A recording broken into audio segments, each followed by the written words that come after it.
오늘 상담하러 오신 분께서 이렇게 말씀하셨어요. 이러다가 정말 자본주의가 망하는 것 아닌가요? 그분이 그렇게 걱정하시는 것 충분히 이해할 만하죠. 우크라이나 러시아 전쟁 언제 끝날 줄 모릅니다. 물가가 좀 잡혔다고는 하지만 지난 추석 명절 시장에 가 보지 않았습니까? 장바구니 물가 엄청 비쌌습니다. 그죠? 자, 주식, 채권 다 좋지 않습니다. 왜 그렇죠? 금리가 계속 오르니까 소위 기업들 조달 비용, 또 소비자들도 우리가 선뜻 지갑을 열지 않지 않습니까? 전반적으로 경제 좋지 않습니다. 지난 2022년 엄청 안 좋았죠. 특히 투자 시장. 그리고 올 초에 2023년 초에 좀 괜찮을까 기대들이 많았는데 후반, 지금 2023년 후반으로 갈수록 오히려 안 좋은 소식들만 들려옵니다. 요즘 같은 이런 때에 어떤 기억이 있냐면 저는 이런 기억이 있어요.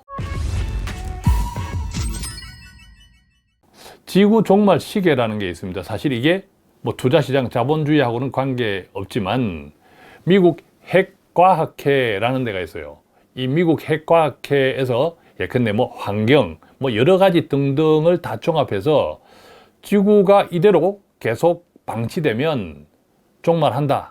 자, 이게 지난해 2022년까지는 100초 전이었어요. 그런데 올해는 10초 앞당겨졌습니다. 90초 전이라고 미국 핵과학회에서 이야기를 했습니다.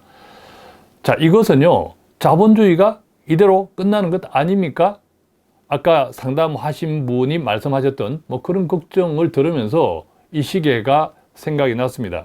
자, 그런데 재미난 것은요, 그렇게 자본주의가 망할 것 같다고 생각하시는 분께서 사무실에 자산관리 투자 상담을 하러 오셨습니다. 그래서 제가 여쭤봤죠. 아니, 그렇게 걱정이 많은데 왜 오셨느냐고요. 자, 그러니까 그분이 이렇게 말씀하세요. 지금이 기회가 되지 않을까 싶어서 뭔가 좀 해보려고 왔다. 이렇게 말씀하셨어요. 자, 오늘은 그래서 최근에 우리가 자본주의가 망하는 것 아닐까요? 자, 이런 걱정하는 큰 팩트들 한 3가지 정도 정리해드리고, 반대로 제가 오늘 상담을 통해서 말씀드렸던 내용, 자, 이때가 기회가 아닐까. 그러면 어떻게 지금의 여러 가지 악재들을 우리가 바라보고 해석하고 이것을 판단해야 될까, 그 이야기를 3가지 관점에서 말씀드리도록 하겠습니다. 자, 우선 보겠습니다. 최근 미국 국채 금리 엄청 올랐죠. 지난 10월 3일입니다. 미국 시장에서 장중에 4.81%까지 치솟았다고 합니다. 자, 금리 그래프 이렇게 한번 보십시오. 이렇게 한번 보면 미국 10년물 국채 금리가 2020년 8월 4일 날 0.52 했는데 지금 2023년 10월 3일 기준으로 장중 4.81까지 치솟았죠. 또 그림에 보면 지난해 연말 4.25 정도를 찍었습니다. 자, 이때 어떤 일이 있었나요? 지난해 연말경에 가을에 미국의 지방은행들이 부도가 나고 크게 난리가 났죠. 근데 지금은 4.81이니까 지난해 미국 지방은행들 또 한국 은행들도 상당히 신용위기들이 많이 불거졌죠. 작은 은행들. 지금도 여전히 계속 있습니다만, 자, 그랬는데 지금은 오히려 그때 금리보다 더 높습니다. 그죠? 자, 이러니까 위기다 할 수밖에 없죠. 근데 금리 급등이 아직도 끝이 아니다. 이런 이야기도 있습니다. 5%도 넘을까야? 7%까지도 가능할까야? 채권왕 빌 그로서라든지 레이 달리오, 또 모건 스탠리의 마이크 윌슨이라는 최고 투자 책임자는 7%도 가능하다. 자, 이 사람은 지난해 5%도 가능할 거야 라고 했는데, 자, 지금 5%가 아니라 7%도 가능할 거야, 이런 이야기를 하는 거죠. 자, 왜 이런 현상이 계속 있을까요? 한마디로 미국 국채 물가 영향도 있겠지만 시장은 수요와 공급, 사는 사람 파는 사람, 이 수요와 공급의 매칭, 이것이 클로스 되면서 가격이 결정되잖아요. 이것을 우리가 아담 스미스의 보이지 않는 손이라고도 합니다. 그죠? 자, 미국 국채는 채권을 미국에서 발행해서 팔아야 되는데 공급 계속 찍어냅니다. 미국의 지금 국가 부채가 엄청납니다. 무려 50경 달러 이상이라고 합니다. 자, 50경 원이 아니라 50경 달러 이상이니까 거기다가 다시 천을 곱해야 됩니다. 원화로 하려면. 이건 뭐 숫자 장난이죠. 어쨌든 미국은 엄청 부채가 많으니까 그 부채를 채권을 발행해서 돈을 빌려서 국가에 필요한 돈을 쓰죠. 채권은 계속 찍어야 되죠. 부채를 갚기 위해서. 일본도 비슷하죠. 채권은 계속 찍어야 되는데, 그렇다면 공급은 증가하는데 문제는 그거를 이제 사줄 사람, 주로 우리가 알고 있는 것처럼 중국, 일본에서 샀는데 중국 경기 안 좋죠? 위안화 방어해야 되죠? 그러니까 오히려 달러를 팝니다. 일본도 마찬가지. 일본도 엔달러 환율이 지금 엄청 나쁩니다. 그죠? 그러니까 환율 방어를 위해서 또 달러를 팝니다. 그래서 미국 국채를 가장 많이 사주었던 중국, 일본 안 삽니다. 그럼 미국 연준에서 자국 내에서라도 좀 사줘야 되는데, 미국 연준은 물가 관리하기 위해서 소위 긴축하죠. 채권을 사주는 것이 아니라 있는 채권을 팔아서 오히려 계속 돈을, 자금 긴축, 돈을 흡수하려고 하고 있습니다. 이걸 대차대조법 축소라고 하죠. 자, 그런 판국입니다. 이 판국에 우리가 알고 있는 것처럼 미국 국가 부채 사상 최대 플러스 예산안 셧다운. 자, 예산안 셧다운, 최근에 뭐 임시 방편은 마련했습니다만 이게 뭐 임시적이잖아요. 자, 그러다 보니까 이게 해결이 안 되면 또 미국은 계속 필요하니까 돈이 채권을 찍어야 됐죠. 찍어야 되는데 사줄 사람은 없다. 자, 그러면 계속 찍어야 되는데 사줄 사람은 없다 하면 채권 금리는 더 올려야 돼요. 그래야 매력적이잖아요. 조금 더 올려야, 값을 올려야. 그럼 값을 올리면, 금리를 올리면 또 채권 가격은 떨어지겠죠. 자, 이런 것이 우리가 지금 가장 시장에서 크게 많이 걱정하는 것이고, 자, 그런데 그럼 언제 채권 금리를 떨어뜨릴까? 즉, 언제 물가가 잡힐까? 이 물가가 잡힌다는 것은 미국 경제가 조금 식어야 되는데, 이게 미국 경제가 식을 줄을 몰라요.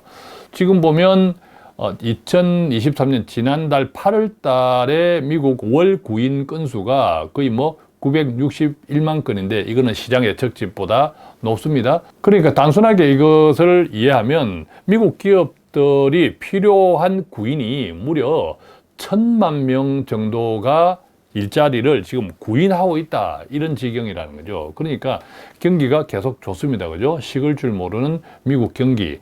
자, 식을 줄 모르는 미국 경기가 당연히 실업률은 크게 떨어져 있죠. 실업률은 3%대 역대 최저 수준이고, 물가는 많이 잡혔지만 아직도 미국이 목표 금리라고 하죠. 2%에는 못 미칩니다. 자, 그런데 이 시점에서 지금 상당히 조금 고민스러운 거 있죠. 진퇴양난. 즉, 물가를 잡기 위해서 금리를 계속 올리면 경제가 침체되죠. 한번 경제가 침체되면 이것도 다시 회복하는데 만만치 않은, 즉 어느 정도 침체 정도 수준이 어느 정도에 따라서 다시 회복하는 탄력성은 다르지만 그것을 잘 조절해야 되는데 그것이 쉽지는 않죠. 현재 금리 물가대로 그대로 방치를 하면 또 물가 상승을 잡을 수가 없잖아요. 기껏 물가를 떨어뜨려 놨는데 이게 뭐 금리를 다시 내린다 하면 또 물가가 어떻게 될지 모르니까 지금 상당히 진퇴양난이죠. 미국보다는 한국이나 다른 나라들, 특히 한국 걱정도 굉장히 많습니다. 아마 이번에 만약에 미국의 연준에서 미국 금리를 조금 올리면 한국도 올려야 되지 않을까? 아마 올릴 겁니다. 왜냐하면 지금 2% 금리 차잖아요. 이것이 더 벌어지면 지금 여러 가지 한국 상황은 더 좋지 않은데 그런 걱정도 있죠. 어쨌든 미국 경제는 좋다. 금리는 계속 지금 오르고 있다. 뭐 이런 것들이 다 맞물려 있고, 자, 결과적으로 그러다 보니까 한국 시장도 지금 좋지 않죠. 한국 주가가 6개월 전으로 지금 다시 유턴 후퇴했습니다. 10월 4일 종가 기준입니다. 코스피가 2,405 정도를 종가를 기록했고, 원달러 환율은 제가 계속해서 뭐 달러 자산을 말씀드렸잖아요. 어쨌든 그것은 이제 달러가 강세가 상당 기간 유지될 거다. 뭐 몇 달 전부터 저는 계속 말씀을 드렸죠.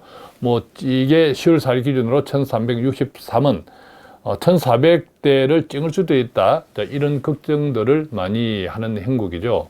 앞서 말씀드렸듯이 한미 금리 차는 역대 최대, 그죠? 역대 최대를 기록하고 있고, 그러다 보니까 외국인 투자자들이 많이 이탈하고 있습니다. 채권 시장, 주식 시장에 있으면 채권 시장이 훨씬 크거든요. 왜냐하면 이게 안전자산이고 자산가 시장이기 때문에.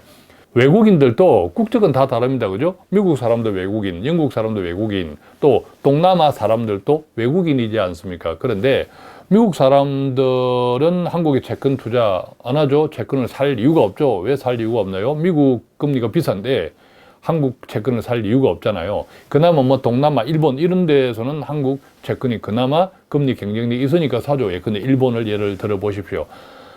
그래서 주된 외국인들은 채권 시장은 이미 이탈해 있고, 그동안 이제 주식 시장에 한국이 상대적으로 많이 빠졌기 때문에 지난해 기준으로 좀 먹을 게 있다 싶어서 계속 들고 있다가 최근에 한두 달 사이에 계속 이익 실현을 하고 나가고 있죠.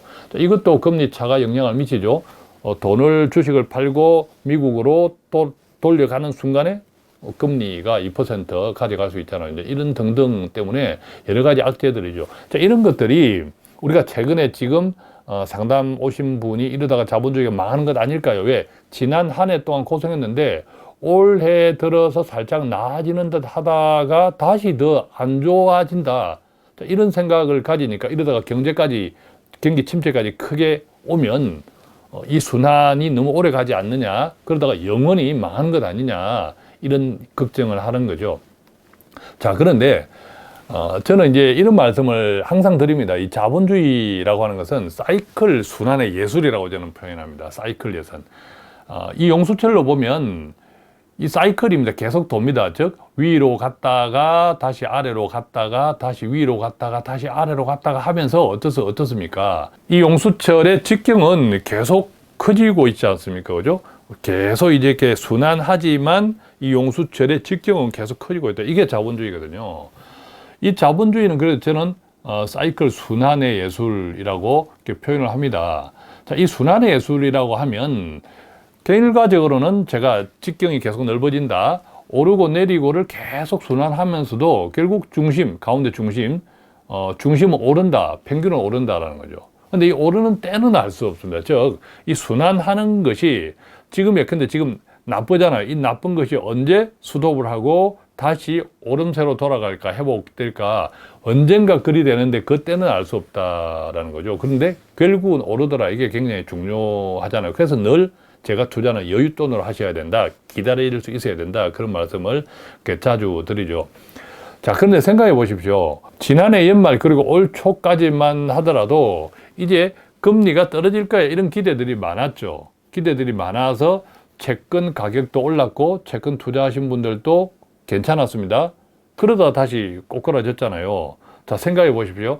올 초 지난 연말에 채권 시장을 예상했는데 대체로 틀렸습니까? 맞았습니까? 틀렸죠.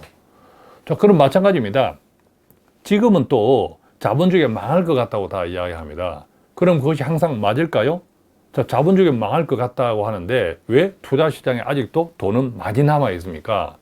물론 개인 투자자도 있겠지만 기관 투자자, 소위 우리가 전문가라고 하는 투자자, 자, 그런 자산들도 많이 남아 있습니다. 결론 뭡니까? 알 수 없다는 거죠.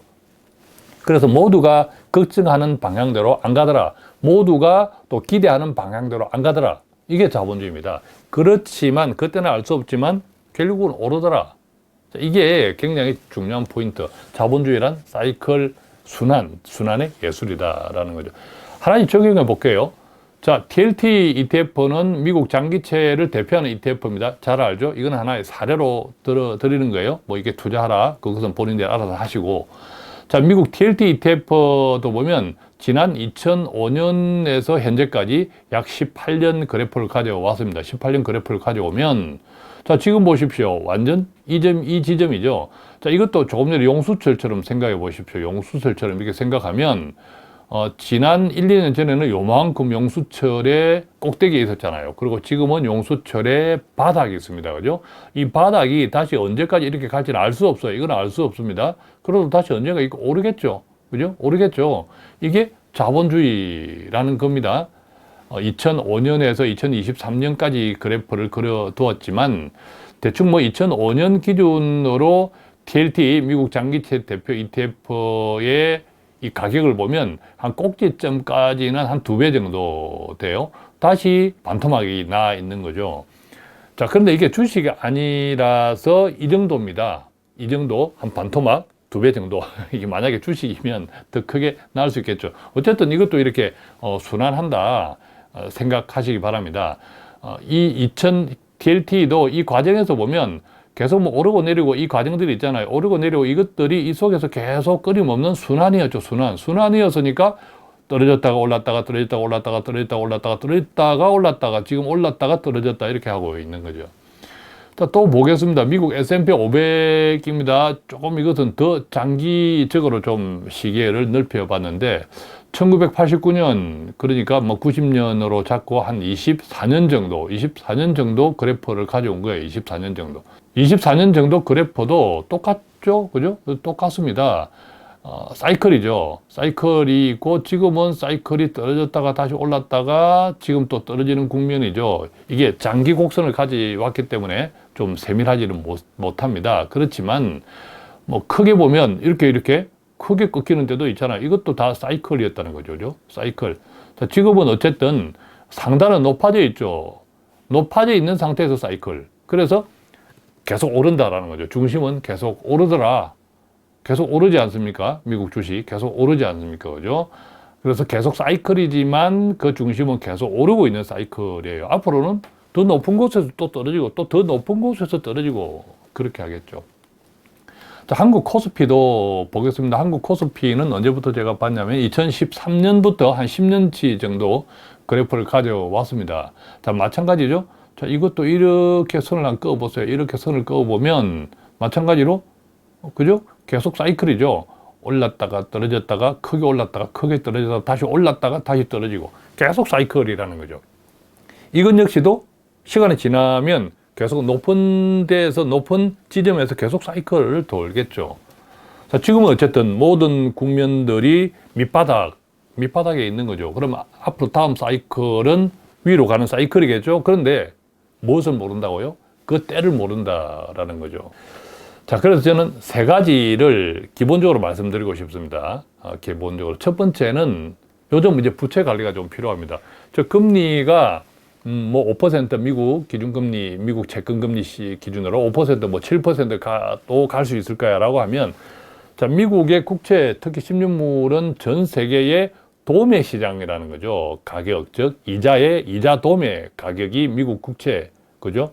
그만큼 이제 미국 경제가 중요하니까, 중심이니까. 그러면 당연히 뭐 상당 기간 동안 한국에도 대출금리 이런 것들이 높은 금리가 오랫동안 지속될 가능성이 있죠. 그러니까 연끌 투자라든지 그 다음에 갭 투자. 자, 연끌 투자, 갭 투자는 한마디로 어떻습니까? 내 돈이 아닌 돈이 흠찍 많이 포함되어 있는 거예요. 내 돈이 아닌 것이. 자, 제가 아까 말씀드렸죠.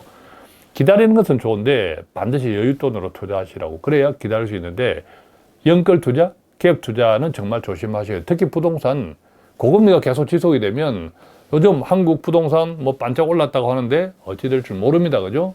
자, 그렇기 때문에 연끌 투자, 갭 투자, 어쨌든 부채 관리, 빚이 있으면 빚을 빨리 좀 갚을 수 있다면 뭐 그렇게 하는 것이 첫 번째. 두 번째는 적립식 투자. 자, 자본주의는 계속 순환합니다. 순환의 예술이죠. 근데 시점은 몰라. 근데 지금은 바닥이야, 그죠? 언젠가 오를 거야. 때는 몰라. 그러면 어떻습니까?